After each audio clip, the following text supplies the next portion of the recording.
Next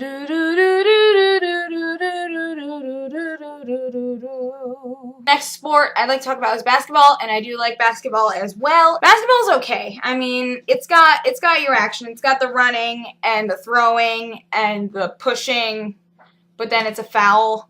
But you can't elbow a girl in the face without getting in trouble in gym class. Okay. I mean, basically you're just running back and forth trying to get a ball into the other team's hoop, which seems like a good game to come up with. The only thing I do not like about basketball is the fake injuries. They overreact really bad. Like, if people faked injuries in real life like they did in basketball, we'd have a lot of this going around. Oh, dude, what the heck? So you can pretty much imagine the hallways at school.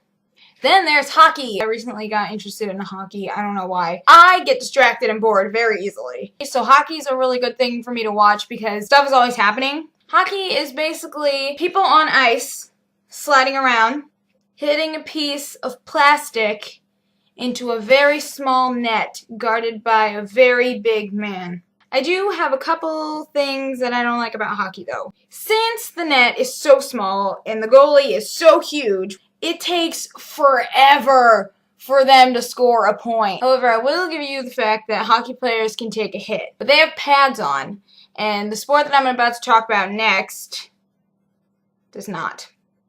So finally, we're at the last sport, and you guessed it, cheerleading.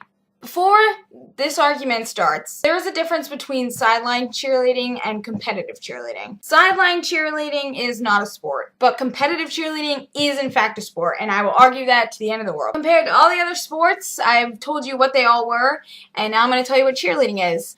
Cheerleading is people lifting people and throwing them and flipping. Now, can you do that? Unless you're, like, really skillful?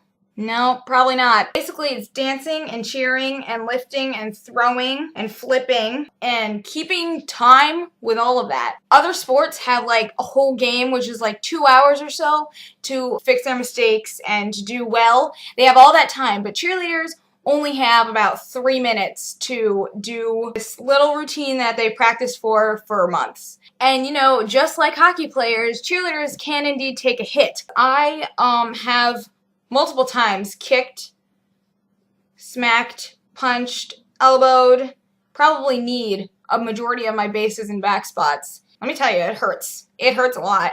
Nobody cries. Unless, like, your leg's half broken on the ground, like you see a leg across the room, then you're crying. Maybe not even then. The difference between the hockey players and the football players and the cheerleaders are that cheerleaders don't wear any gear. They don't have anything to protect them. If they fall, they fall. They have a mat. It's not even cushy. It's not like a pillow. You fall and you get back up again. With hockey players, sometimes they're like, oh my god. Or football players are like, oh, I'm so injured. You know, you see a cheerleader fall from a full, which is tall, cracks her face open, and she's like, let's go again. Come on, guys. Alright, that is it for today. That video was completely my opinion.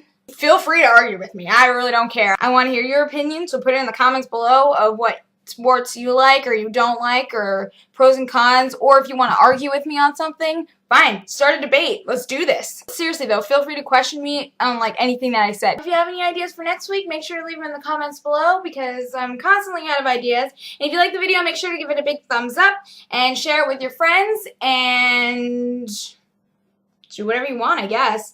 So I'll see you next week. Bye!